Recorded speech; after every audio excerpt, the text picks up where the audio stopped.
Rhonda, Director of Groundwork Arts, and today we're going to make wacky wire metal sculptures using wire, our hands, and some wire cutters. Here's what you'll need: a pencil, some scissors or wire cutters,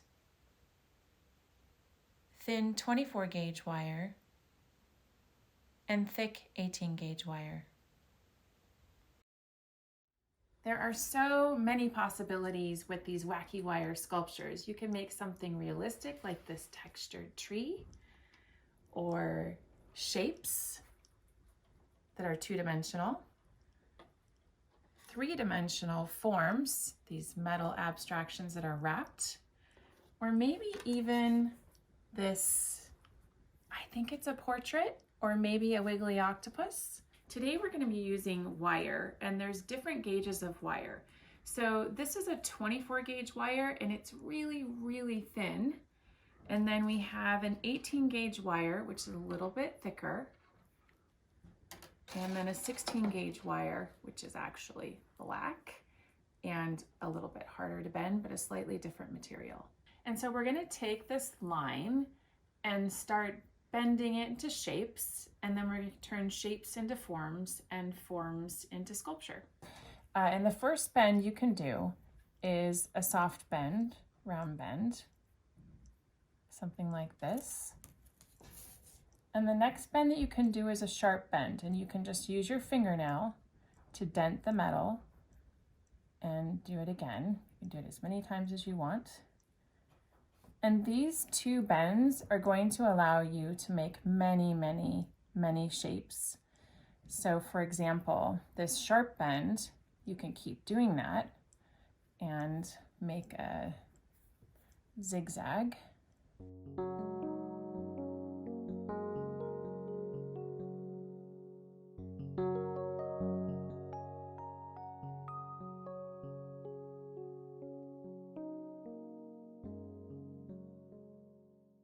So using those two bends, the soft bend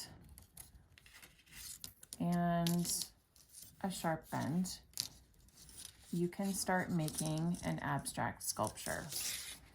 And there's two objectives. And one is to get the feel for the material and experiment with it. And the other is to learn how to create a sculpture that is freestanding. So I just want you to play with it.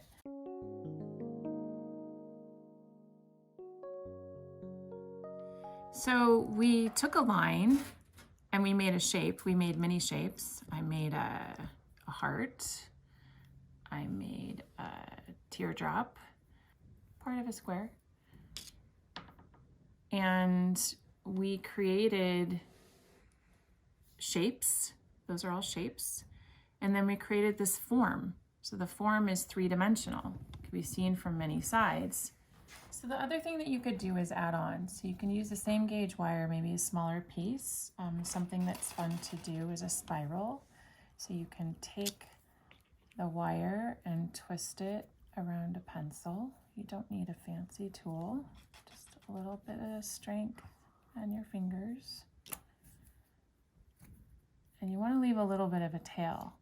So you got this cool, funky spiral. You could stick it on the end there, but if you wanted to attach it to your sculpture, you want to cross it like an X and then turn it over, and you want to keep wrapping it.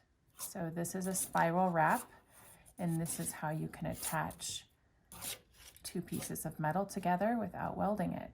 So if you want to add some more detail, you can use the thinner wire to wrap. Ruth Asawa's large hanging abstract sculptures from the 1950s were made of looped wire. Her philosophy was to let the materials guide her instead of forcing her ideas. She believed that the forms were determined by the nature of the material and integrated her fascination with the drawn line into 3 dimensions.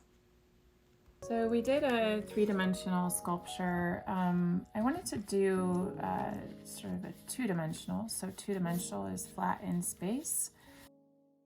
Now, if you wanted to make a base for this, you could make a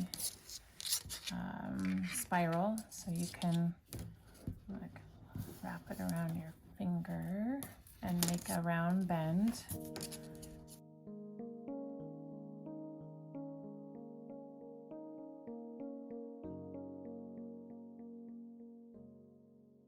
So here's the 3 different ways to make bases. We talked about the spiral.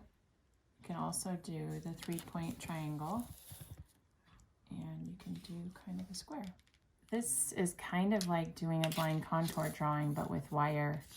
So it's gonna turn out kind of crazy. I'm gonna do it 2-dimensional, and let's see what I can do.